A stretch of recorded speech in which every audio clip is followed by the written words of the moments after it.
Go Jackets. What is going on, everyone, and welcome to WreckTalk. I apologize for getting the video out late, Wednesday instead of Tuesday. Currently in the process of moving, have a ton of stuff going on, so I'm actually recording this fairly late. But I appreciate you tuning in. Today, we're going to talk about the offensive line, and there's a lot to talk about there. But before we get into that, if you like the hat I'm wearing, or the cup I have here, we have merchandise. There's a link for that in the description of the video. If you'd like the content you see and want to support the show, there's a PayPal link and a CashApp link in the description of the video as well. But let's get into it. So first, obviously, what are we losing on the offensive line? And there's some things that sting here. So Pierce Quick does have eligibility left. It came out like 2 months ago that he's actually retiring from football. I think he's going back to Alabama to finish his degree up there. I'm never going to dog a kid. I don't know what's going on, why he's retiring from football, and I hope him the absolute best. But it is kind of a head-scratching thing. I don't really know what's going on there, but again, wish him the best. But he did start at left guard, so we're losing a starter there. And then two players that hurt at reserve that we're losing. His backup, Paula Vaipola, I'm sure I'm butchering that name, transfers. He's part of the 2019 class, transfers to North Texas. So we lose both our left guard, starting left guard in Pierce Quick, and his backup reserve in Vaipola. Now, the other kid that hurts is backup tackle Wing Green. He's 6'7", was number 2 in the depth chart at right tackle. He was part of the 2020 class. Now, he hasn't been listed as transferring anywhere. I just don't see him listed on this year's roster. So it could have been a situation where we're just looking at bringing more people in. Maybe there was a conversation between him and Key, and he decided to part ways with the team. I have no idea. Again, I just know he's not listed on the roster. Now, other kids I see that we are that are not on this year's roster that were on last year's. Michael Mays, offensive guard, part of the 2018 class. Cade Coots. My God, this name. This name's a disaster, guys. Cade Koutsadaris, he was part of the 2020 class guard, no longer on the roster, and Bobby Mooney, 6'7" tackle, part of last year 2022 class. Don't see him on the roster either. So let's get into who's going to have a starting role, what the concerns are here. So we'll start at tackle. Obviously, Weston Franklin is going to be starting. Oh, I also didn't mention that Lay graduated, so we lose backup center as well. Really him and Franklin both swapped. Both got a good bit of playing time at center. Weston Franklin, one of the few upperclassmen on this offensive line. He's a true junior, 6'4", 316 pounds. This is going to be the cornerstone of the offensive line. I mean, obviously center is, the corner of the offensive line in the same way that like the Mike linebacker is that for the defense. They're generally the ones that make the important calls on that offensive line. He is probably the most experienced person on the offensive line, and it's going to be very important for him to have a really good season leading this offensive line. And I would look for Weston Franklin to really step up and fill into that role nicely. Now, behind him, tough to say. Obviously Lay graduating. From what I see, and it's tough like on a roster that a lot of times they just list them as an offensive lineman, so it's kind of hard for me to see who we have playing center. Gabe Fortson, who was the highest rated recruit in last year's class out of North Cobb, 6'3", 285, all-state 7A player. I assume he's going to get some playing time, along with true freshman Patrick Screws, 6'6", 315 pounds, out of Uvalde, Alabama. I'm sure there's another person that's not a true freshman, just stepped on campus yesterday, that we have at center. But that's not going to be clear to me until we release a depth chart going into the Louisville game. But this is our most experienced position with Weston Franklin, but probably the one with the most depth issues. All right, let's look at tackles. Jakiah Leftwich, kid out of Westlake, will start at right tackle, assuming everything, the same people that started at the end of last year start at the beginning of this year. Big kid, 6'6", 311 pounds. Didn't begin the year at a starting role, but ended the year at a starting role with us. He's a redshirt sophomore, so another one of the more experienced linemen. But again, just because he's more experienced, he's still got a lot of football left to play. Corey Robinson II, I would assume, starts at left tackle, 6'5", 294 pounds, kid out of Roswell, Georgia. Now, he began his collegiate career at Kansas, transfers in 2021 from Kansas to Georgia Tech. He's a 3-star, ended the year starting at left tackle. I would assume that's going to be the case this year too. I don't remember if I said he's a redshirt sophomore, but he's a redshirt sophomore. So both tackles, underclassmen, most likely starting this season. Now, as far as reserve, this is interesting. Tyler Gibson, redshirt freshman. This actually was a kid who was rated a 4-star on Rivals. 6'5", 301 pounds. I would think he gets rotated in quite a bit. And is it possible that he might actually work his way into a starting role? Definitely, that's what he's going to be working toward. Be interesting to see, but definitely keep in mind Tyler Gibson. Now, the other kid, and this is interesting, the kid who transferred from Clemson, Paul Chio. I'm sure I'm butchering his name, and it's been pronounced correctly. Many other places. Redshirt sophomore. Kid that was a 4-star, actually started for a game or two at Clemson, transfers to Georgia Tech. He's 6'5", 314 pounds. He's a kid that can really play both the inside and outside. So he can play the guard, he can play the tackle. I would think, redshirt sophomore, by the way, I would think this is a guy that's just going to be plugged in wherever is needed. Now, he's a guy that really hasn't lived up to that potential. That 4-star billing since he's transferred to Tech. But that's something I'm sure that's going to get ironed out, and this is a kid also that's going to get a lot of playing time. And he might actually end up starting at left guard. I would think there's a good possibility he does. But we'll get into that when we get into the guards. So let's get into the guards. Right guard, Jordan Williams started there last year. He is the only other upperclassman that will probably be starting on this offensive line. So out of the 5, we only have 2 upperclassmen. Jordan Williams, 6'6", 312 pounds, out of Gainesville, Georgia. A kid that's really, I think, played well, especially being an underclassman the past 2 years. Big contributor. Look for him to play well this year. And I said we only have 2 upperclassmen. Other kid we have, let's talk about the kid that transferred from Princeton.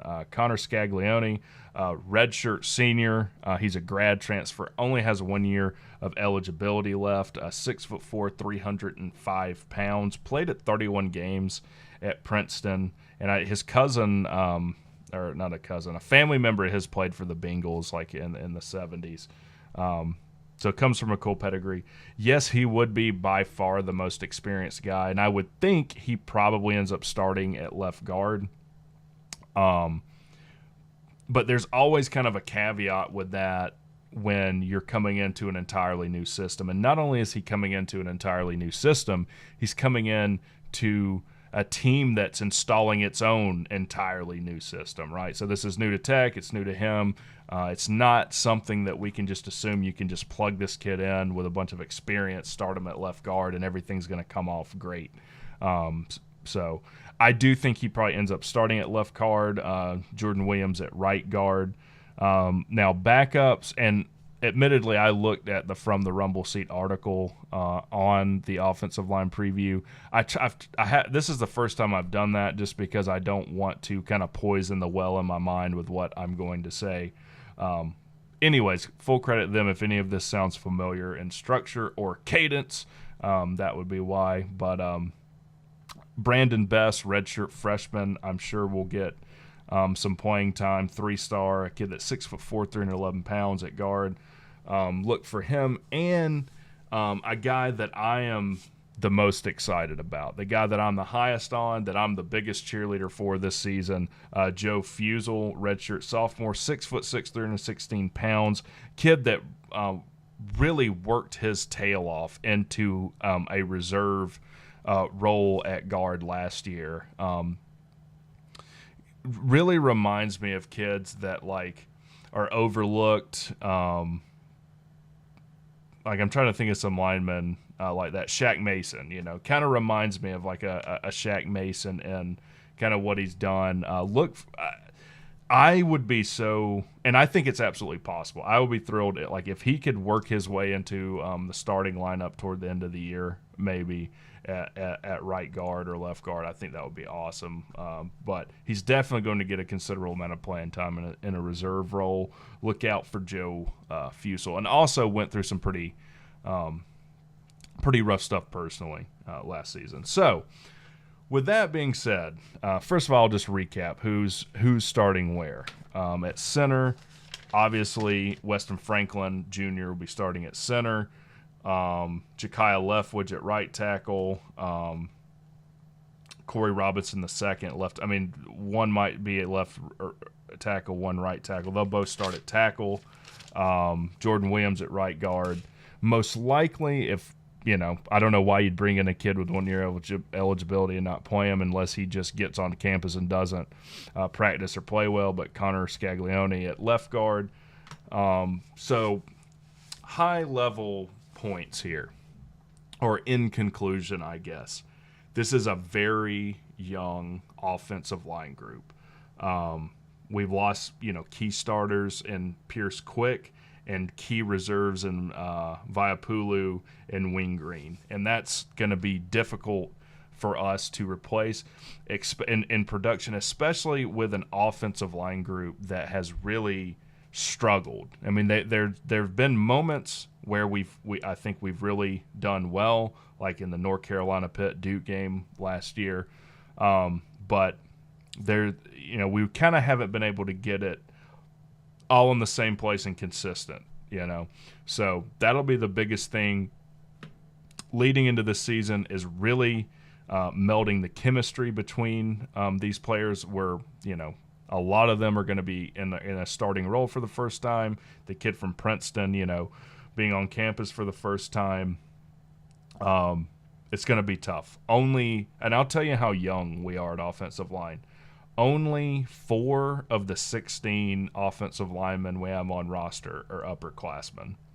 So 25% of the people we have on roster are upperclassmen, 75% underclassmen. So that's rough for this year. Now that's going to be nice, being more senior heavy and experience laden leading into following years. It's going to be tough this year though. So what would I rate us last year? So 2023, I would have rated our offensive line play probably a C-, just because of the consistency issues. And it was really the tale of two seasons last year with all of these position groups, which is what kind of makes it difficult to rate, I guess, on a letter grade. But I would probably rate it a C-. Now going into this season, we've brought some people in.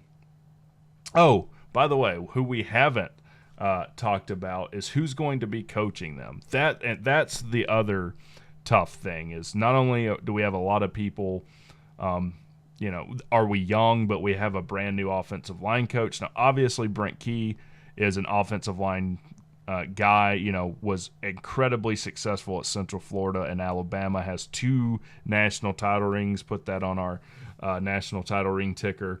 But I don't know a lot about Jeep Wade. There are some things that concern me with him. I mean, he kind of seems to be a guy that doesn't stay anywhere for more than a year or two. And just looking at his bio, he's been to UT Martin, Eastern Carolina, Middle Tennessee State. Obviously, he just came from App State. And if you look at App State's stats last year, they were a top 25 offense. So there's some things to be excited about with that. And it did seem like their offensive line played very well last year.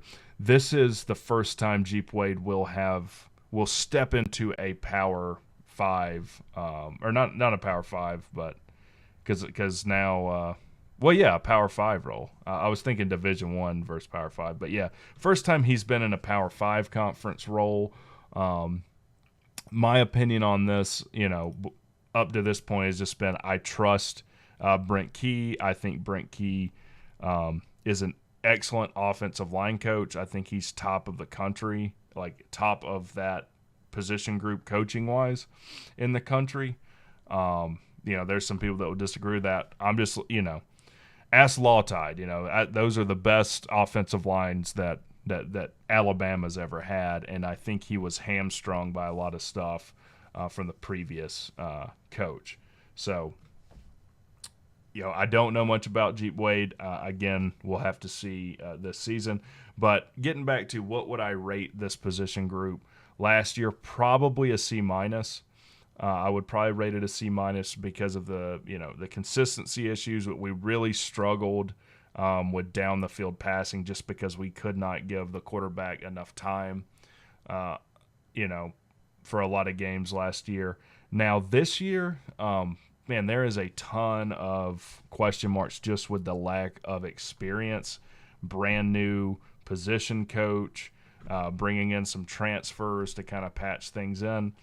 I would probably say we take a full letter grade up to a B- this year in offensive line. I do think the offensive line play is going to be, much improved from last year, and that's probably the minimum. If the minimum our offensive line would have to grade out as a group over the season to make a bowl or better is probably a B-. And this is the most important position group, to take a step up in production and play on the whole team. I don't think there's a more important, other than maybe quarterback. But as far as what needs to show the most improvement, it's absolutely the offensive line. If you're going to sustain success over a season, you've got to have very good offensive line play. And we'll see, I'm excited about it. I think we're going to see probably the best offensive line play we've seen in some time. I mean, that's kind of a given with what what we've had up to this point. But, you guys tell me what you think. What do you expect from the offensive line this year? Are you high on it? Are you kind of like me where you're very cautiously optimistic? Either way, by the way, if you're not a member of the channel, a lot of these videos I do are suggestions by channel members. Shout out to Mike Doug and T-Branch, who are 2 members. Become a member, you get custom emojis for the live shows. The live shows are awesome. If you're not watching those, you should. And you get to make video suggestions, and we're going to do some merchandise giveaway before first game in September. With that, y'all have a great one, and I will see you Friday.